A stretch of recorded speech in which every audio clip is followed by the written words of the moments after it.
Well, hello. I just went live and now all of a sudden I realized that there was no audio. So let's start this again. Guys, this is going to be a very, very, very serious video. I want to share some things with you. Do you remember how I told you back April 7th? I showed you a video of the director of the CDC, and he was basically saying that he wants to be able to go into families' homes and remove infected people. Well, let's look at that video real quick. Let's see if we can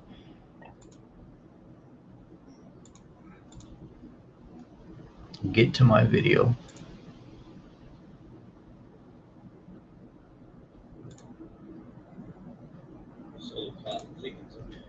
And we will share screen.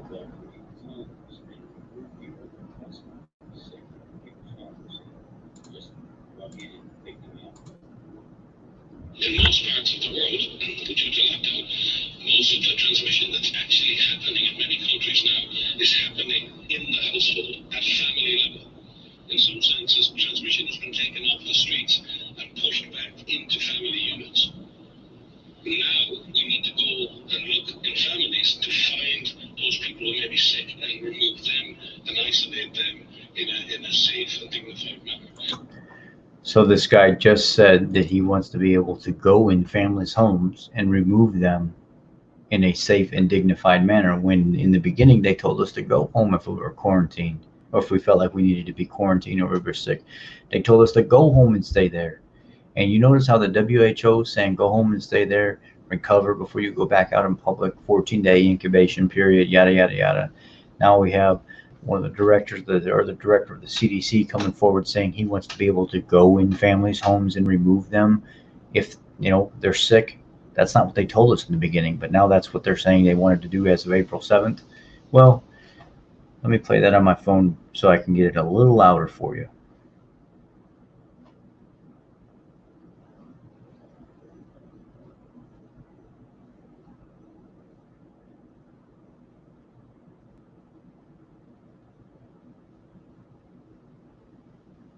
Just a little bit louder for you.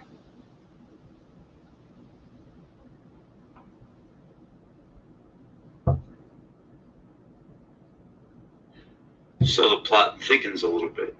People's homes. Just walk in and take them out. In most parts of the world, due to lockdown, most of the transmission that's actually happening in many countries now is happening in the household at family level. In some senses, transmission has been taken off the streets and pushed back into family units. Now we need to go and look in families to find those people who may be sick and remove them and isolate them in a safe and dignified manner. So there's the number one, back at April 7th when I told you guys about what was going on there. Now what we'll do is we'll go to Google and we'll type in HR 6666. This is the Trace Act. What is the HR 66 Act? Well, this act was put in place 5/1/2020, almost 1 month after the CDC director said that. And it says it was introduced by Representative Bobby Rush. He's a Democratic representative from Illinois. And this is what it states: to authorize the Secretary of Health and Human Services to award grants to eligible entities to conduct diagnostic testing for COVID-19 and related activities such as contact tracing through mobile health units and, as necessary, at individuals' residences and for other purposes. Now it basically goes into COVID-19 testing, called the Trace Act, testing and contracting using mobile health units. It's saying basically, in general, the Secretary of Health is acting through the Director of the Center of Disease Control and Prevention. Who is that? The Center of Disease Control and Prevention, the CDC. Did I not tell you guys about that April 7th when I thought that was pretty alarming by him and what he would say in the middle of that video? Go into families' homes and remove them. And now here we are almost a month later.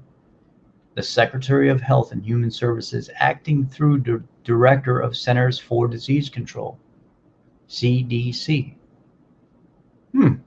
Mobile health units, and as necessary, testing individuals and providing individuals with services related to testing and quarantining at their residence. But not only that, they want to be able to come to your home and test you. And then if you're tested, they want to be able to remove you and take your children or you or whoever somewhere else and have them quarantined in a separate location. How does that make any sense? This is alarming. This is absolutely absurd. To purchase, the money that's going to go to this would be to hire, train, compensate, and pay the expenses of the individuals, and to purchase protective equipment and other supplies. Priority. In selecting grant recipients under this section, the Secretary shall give priority to applicants proposing to conduct activities funded under this section in hotspots and medically underserved communities. This is crazy. Applicants that agree in hiring individuals to carry out activities funded under this section hire residents of the area or community where the activities will primarily occur, with higher priority amongst the applicants described in this paragraph given based on percentage of individuals hired from such area or community. Distribution. In selecting grant recipients under this section, the Secretary shall ensure that grants are distributed across the urban and rural areas. They're not going to do that. They're going to cherry pick exactly who they want to get this money, and they're going to approve exactly who they want to get this. Let's look here. Federal privacy requirements. Nothing in this section shall be construed to supersede any federal privacy or confidentiality requirement. Here's a section of definitions. And then at the bottom here, it says authorize of appropriations to carry out this section. They're authorized to be appropriated $100 billion for fiscal year 2020 and such sums as may be necessary for each fiscal year 2021 and subsequent fiscal year which the emergency period continues. They just keep funding this as long as it takes. Create all these mobile testing units and all this other junk, right? Makes a lot of sense, doesn't it? So let's back out of here. Let's go look at Children's Emergency Quarantine Centers. Ammon Bundy. Let's go to his YouTube channel. Good evening. Ammon Bundy here. I came to you with extreme concern for the people of this land. An eye on what Governor Inslee is doing is the other states have followed. I don't know what the connection is.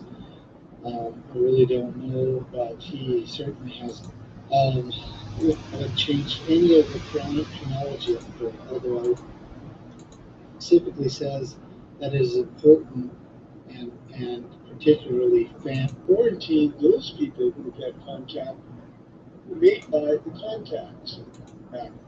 So even before test results come back, isolate yourself.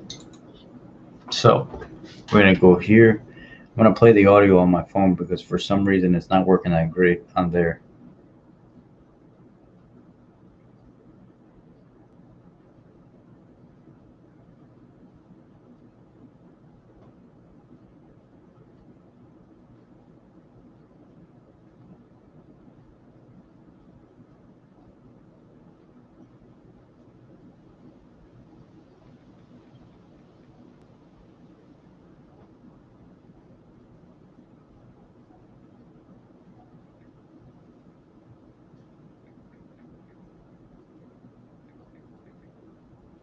How do you spell his name? AMM.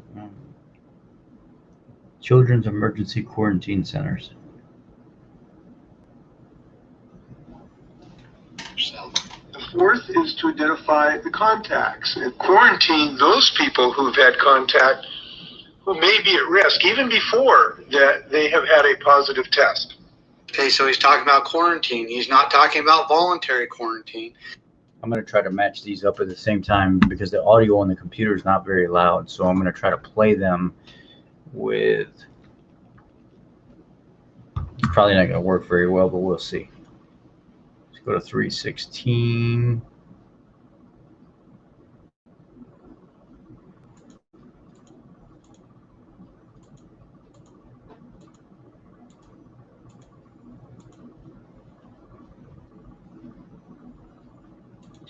He's talking about quarantining them. The second issue is that we will have testing. They will be reached by phone for the results. And at that time, they will be asked some questions about people with whom they've had contact who might have been infected by this virus. The contact tracer, and I'll talk about who those people are, they're very highly trained people. So highly trained contact tracers that'll be trained in basically how to connect all these dots with all these people. The people who were contacted will not know who the person was who provided their name. Now, people can call in and say, I think someone was sick, so-and-so was sick. These contact tracers will basically enact these laws and these implementations, and no one will know who actually even called in. And we want to make sure that we have enough resources to get this job done. By the end of this week, we'll have 1,371 people who are fully trained when that is necessary to get this job done. The people who do this work are very carefully screened. So just emphasizing on the people who are doing this work. And we know a large amount of this work will be being done by the Washington National Guard. So with that, I'd like to ask Lieutenant Colonel Steve Hobbs to address this issue. We are so pleased to support the Department of Health in its efforts to push the voluntary COVID-19 mapping program. Okay, so I want to emphasize that this lieutenant, he's actually not the head of the National Guard, but he is a senator in the Washington legislature. So he's a lieutenant in the National Guard, and he's a senator. Now listen to what Governor Inslee says about these people and the importance of them following orders. Just great to have people who understand the discipline and following orders. It's very important. I'm glad that we are working in combination with the University of Washington for an app that could be of assistance to people to find out if they have been in the proximity of people who are infected. So they're working with the University of Washington on basically digitally and through an app, and he'll mention here hardware from Google and Apple, so that they can identify people in restaurants and on the street and whatever it may be, and identify them as possibly having COVID-19, and therefore they can implement forced quarantine. That app could use some hardware, essentially, software from Apple and Google. And this is a very promising technology. Obviously, if you have somebody who's become sick and they were sitting right next to a person at a restaurant, to be able to identify that person could be very valuable. So now he's going to talk about families again.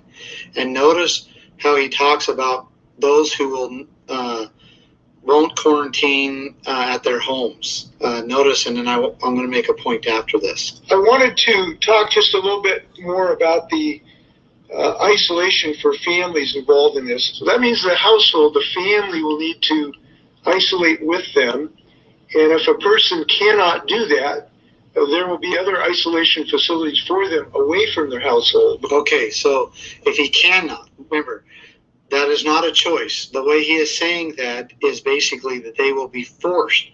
And if they cannot or will not, then there will be other facilities that will be prepared for them to go.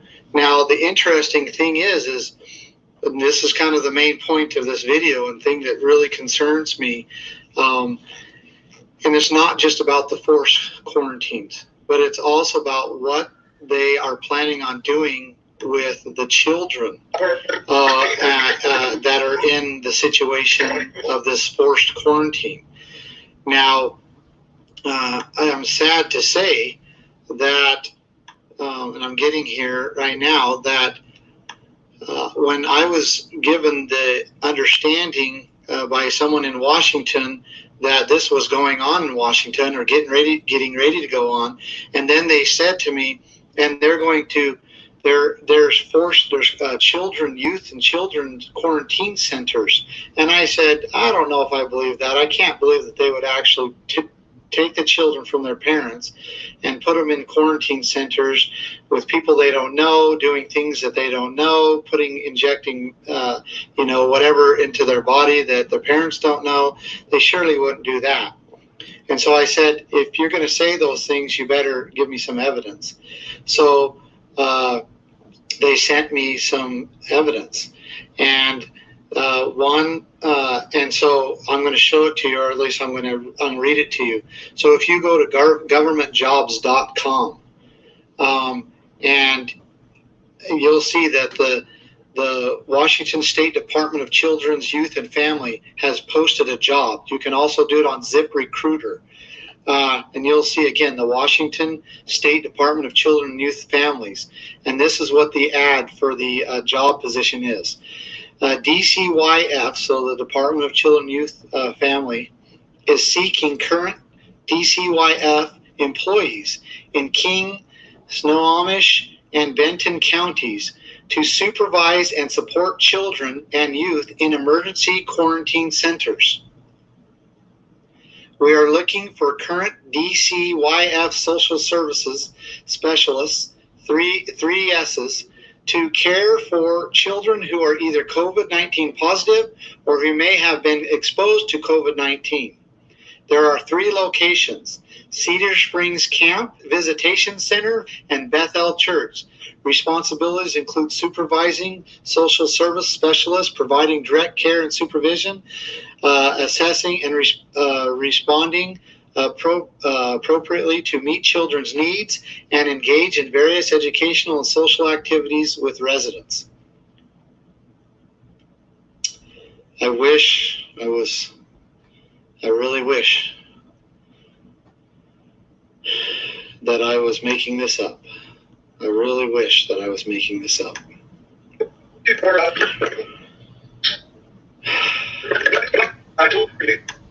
I wanted to talk just a little bit more about the isolation for families involved in this. So that means the household, the family will need to isolate with them. And if a person cannot do that, there will be other isolation facilities for them away from their household. And one way or another, we got to make sure we take care of people's health. For people, yeah. How do you like that? One way or another, we got to take care of people's health. Who cares about their family, their children, their freedom, their job? Who cares as long as they're healthy, right? Now, I want to put this in perspective. You might say, well, Ammon, you're missing the point. No, I'm not missing the point. The Washington COVID-19 death rate is 0.01260669. There's been less than 1,000 people die from COVID-19. That's what the numbers skewed. You know that that's not accurate.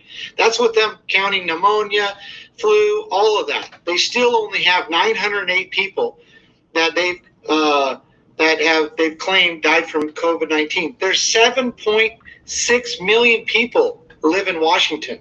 That's a 0.0212606669%. But hey. And one way or another, we got to make sure we take care of people's health. Right? One way or another, we got to take care of people's health. That's the most important thing. Unbelievable. For people who now listen, let's go on and listen to this. For people who finally won't comply, they're going to have to comply eventually. No one's looking to make this a federal crime. The reason we can do the contact tracing is twofold.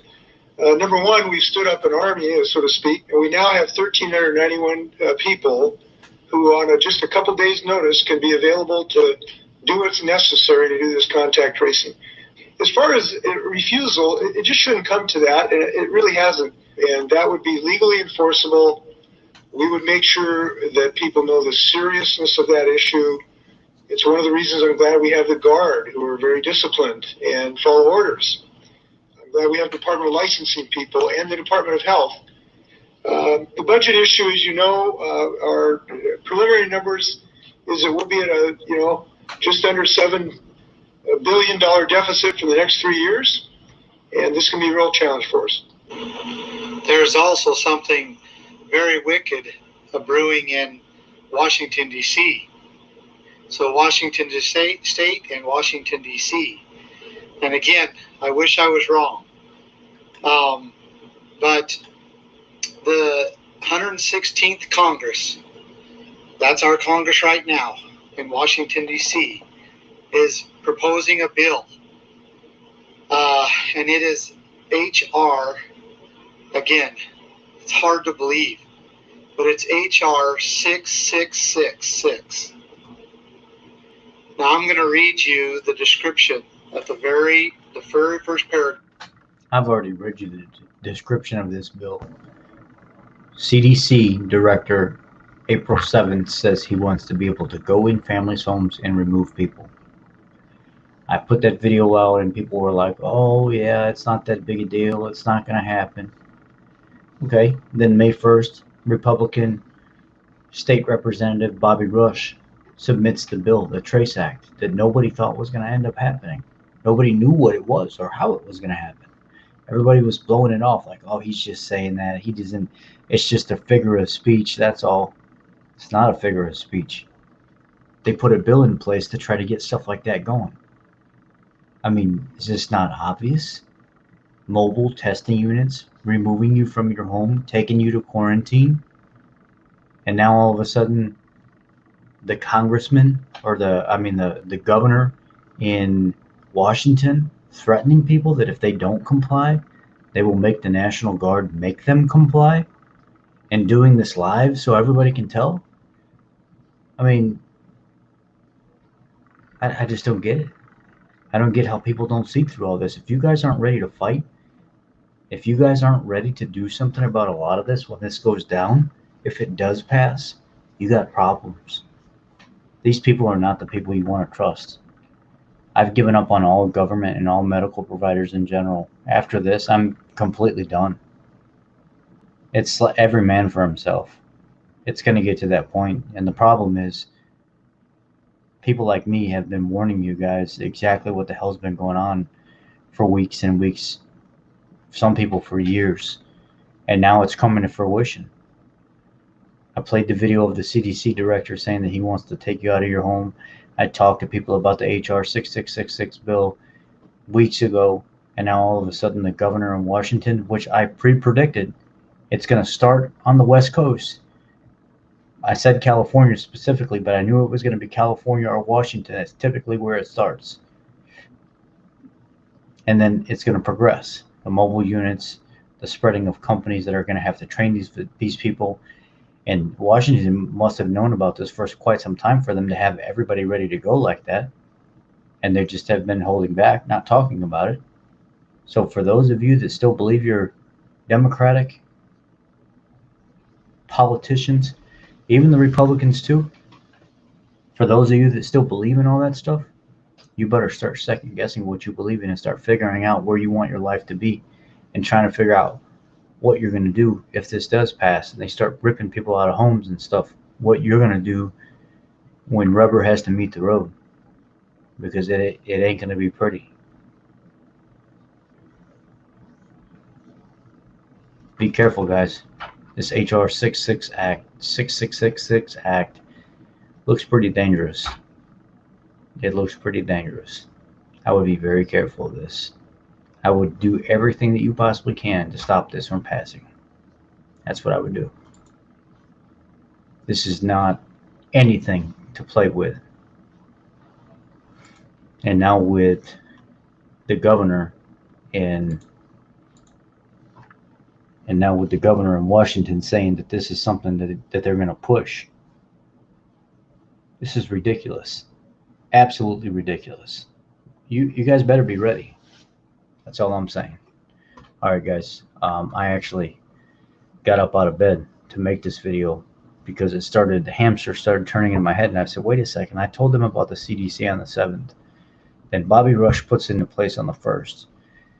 Now all of a sudden they're talking about these mobile units and stuff like that based on this contract, and now the governor of Washington is saying that he's basically threatening people, if you don't comply when this does go down, that we're going to use the National Guard to enforce it. It's a big problem. Be ready to fight. That's all I can say.